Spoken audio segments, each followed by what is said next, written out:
Dot connector. Well, it's been another week of machine gun fire executive orders coming from Trump in the United States, and this is no surprise. As I've been saying in the weeks and weeks in the run-up to the inauguration, we're going to see so many diversions that make you look one way and think, oh, we're winning, when the real agenda is going on behind that smokescreen. And I've talked in the last two dot connectors about one of those themes, one of those agendas, which is AI, the AI human fusion and the takeover of the system and government by artificial intelligence. But this week, another aspect of the agenda has come into more prominence, and that is Israel. What I've been saying is the Israel agenda of Trump is to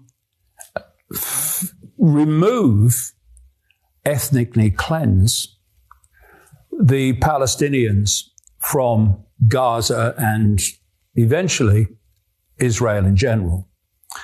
And this week, as I'll come to, the great hero has suggested precisely that.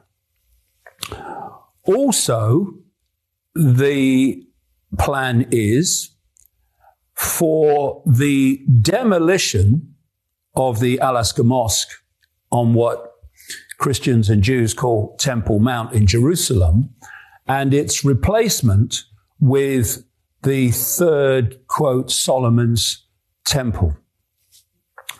Now, if you're involved in the absolute military dominance of the Palestinians, and you are on the way to trying to move them out, then suddenly that becomes doable. That Solomon's temple replacing the Al-Aqsa Mosque. But what you'll also notice, if you've been following this, is that after the temporary ceasefire in Gaza, the Israeli government and military have turned their focus to the West Bank, which is supposed to be the occupied West Bank of Palestinians. But over a long period of time, more and more Jewish settlers have moved in, taken over homes, taken over land. And now we have the military involved in operations in the West Bank, in which still more Palestinians are being killed. And to kind of explain the background to all this, we have to come to the name Adelson. It was Sheldon Adelson, the casino magnate, the late casino magnate, who gave Trump $200 million, at least, in the first two of his election campaigns. And in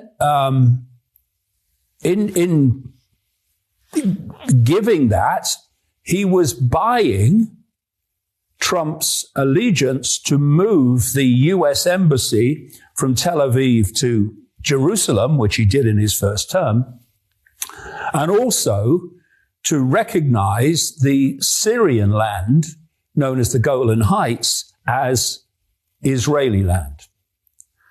So now his surviving wife, Miriam Adelson, has given $100 million to Trump's recent election campaign. And for that, the deal is that Trump recognizes and supports the annexation of the West Bank by Israel.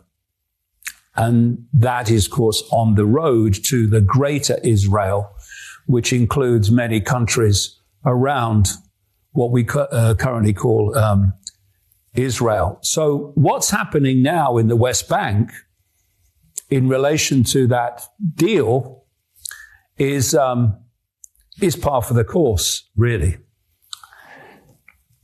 But it went further this week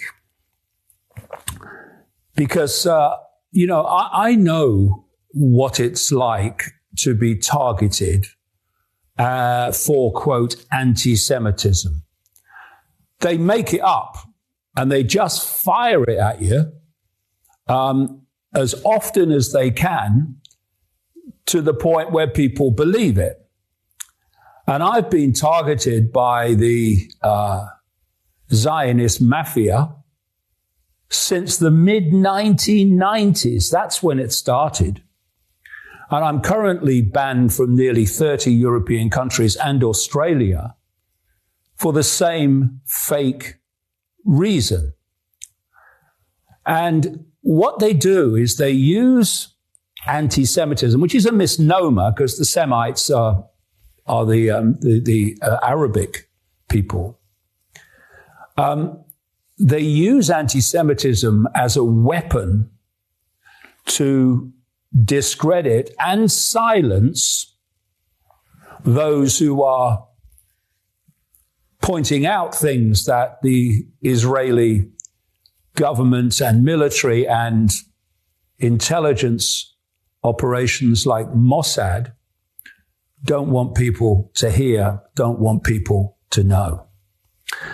And so I was the least surprised person in the world this week when Donald Trump, owned by Israel, announced that he was going to target anti-Semitism in the United States.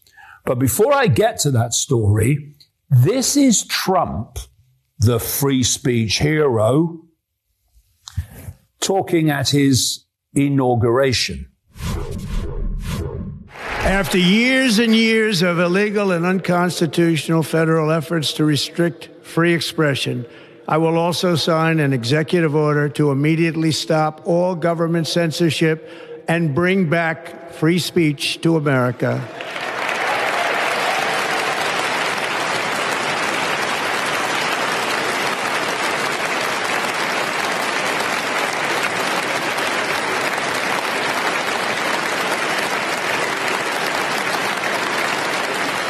Never again will the immense power of the state be weaponized to persecute political opponents. Something I know something about.